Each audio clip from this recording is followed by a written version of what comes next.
All right, you guys know I wasn't going to go without talking about Tyrese Halliburton and the Indiana Pacers, so let's get right into it. The Indiana Pacers are 1-3, so through a 4-game sample size, which is a very small sample size, don't get me wrong, but it's the first week of the NBA season, so it's time to overreact. Tyrese Halliburton is giving you 14 points per game, 5 assists on a 44% true shooting. And this is something that obviously is not good. We propped up Tyrese Halliburton extremely high on our top 10 point guards list after that one stretch he had in the NBA where he was giving you about 25 and 12 on very, very all-time league efficiency. And we kind of have not seen that since. And it's a conversation that needs to be had because I think the NBA is starting to adjust to what the Pacers are doing. Shout out to Kenny Beecham because he brought this up on Numbers on the Board. And when we look at the stats, man, I mean, Tyrese Halliburton, one, I think is just not playing well in the half court. And I think defenses are starting to take away the transition game, which is what makes the Pacers so dominant or so dominant offensively. If we look at it this season, the Pacers are 22nd in pace. They were second last year in pace. If we look at the Pacers this season, they were 20th in fast break points this season. Last season, they were 4th. If we look at the Pacers this season, they're 16th in transition frequency. Last year, they were 3rd. So we're starting to see a decline in how the Pacers make their offense so dynamic. So if we take that away, right? If we take that away and we look at Tyrese Halliburton as a whole this season, 57% of Tyrese Halliburton's shots are coming from beyond the arc. 57% of those shots. This is a guy who did not average much free throw attempts throughout his career. Maybe 3 to 4 free throw attempts throughout his entire career, if we can take a look real fast. Yeah, so throughout Tyrese Halliburton's career, it's always between 2 to 4 free throw attempts. And the concerning thing I have with Tyrese Halliburton, which is something I brought up in the Hoop Talk podcast, me and Mars brought it up in our top 10 point guards list. Once again, Hoop Talk podcast, the link will be in the description. Check it out every Sunday, 5 p.m. Eastern. He just does not create in the half court as well as you would like to for him to be a top 5 point guard. I don't think he's able to create in the half court like a guy of De'Aaron Fox's caliber, Jalen Brunson's caliber, or Trae Young's caliber, or John Morant's caliber, or Steph Curry, or SGA, or Luka Doncic. Yet Tyrese Halliburton is extremely efficient. He's an extremely efficient three-point shooter, and he's such a great playmaker that we almost have to put him in this list. But if we look at the numbers so far through a 4-game sample size, he's only giving you 14 points per game, 5 attempts from 3, and is extremely inefficient. What is he providing?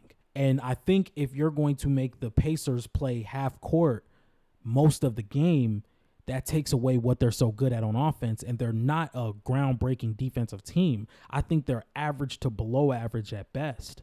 So if we take a look a little further beyond Tyrese Halliburton getting 57% of his shots beyond the arc, 8.5% from his shots from the restricted area and in the mid-range.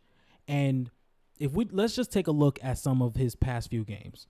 Now, against the Orlando Magic, which he had 2 shots in the restricted area, which is solid for Tyrese Halliburton. We don't really see him get downhill and collapse defenses. I think a lot of his playmaking is out of the perimeter, or not out of the perimeter, around the perimeter, or also in fast break situations. Tyrese Halliburton took 2 shots in the restricted area. He took 1 shot in the paint outside of the restricted area, and he took 9 threes. Now, this is an improvement. In the game against the Philadelphia 76ers, he shot 1 shot in the restricted area, but 6 shots in the paint non-restricted area. So he was leaning on those floaters that he loves to do.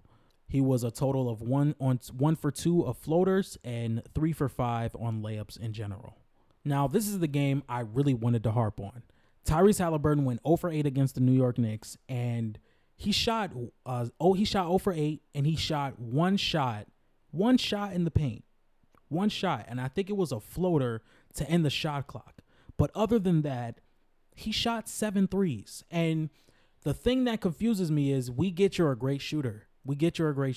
And if you're not going to make these shots efficiently, I would like to see him make the shots easier for himself. If the shot's not falling, let me get downhill. Let me get to the free throw line. Let me try and catch a rhythm. And this is not even like the entire Pacers team was just leaning on him. I don't think a single player in that game made a three, or a single player in that starting lineup for the Pacers team made a three. I think Miles Turner was 0 for 3. I think Pascal Siakam was 0 for 5.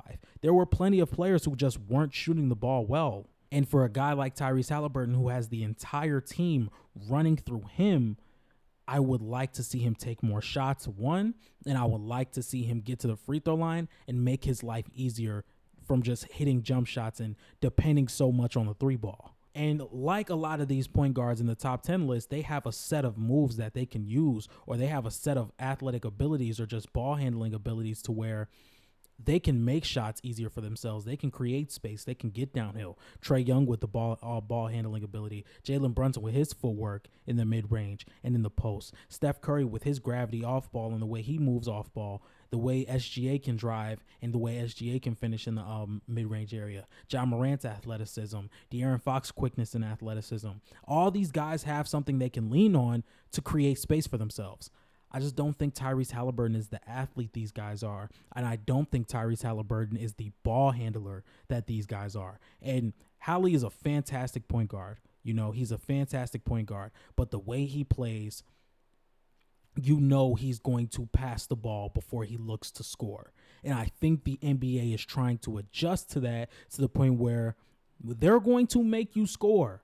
Tyrese, we want you to shoot as much shots as possible. You know, this is a guy who has the offense built around him because he runs an offense to a T. With the situation around him, with guys like Miles Turner, Pascal Siakam, Andrew Nembhard, Aaron Nesmith, Benedict Mathurin, Obi Toppin, Ben Shepherd, all these guys are built and tailored around Tyrese Halliburton's skill set. It is in the transition. It's in fast break points. It is just getting the ball off the glass and going.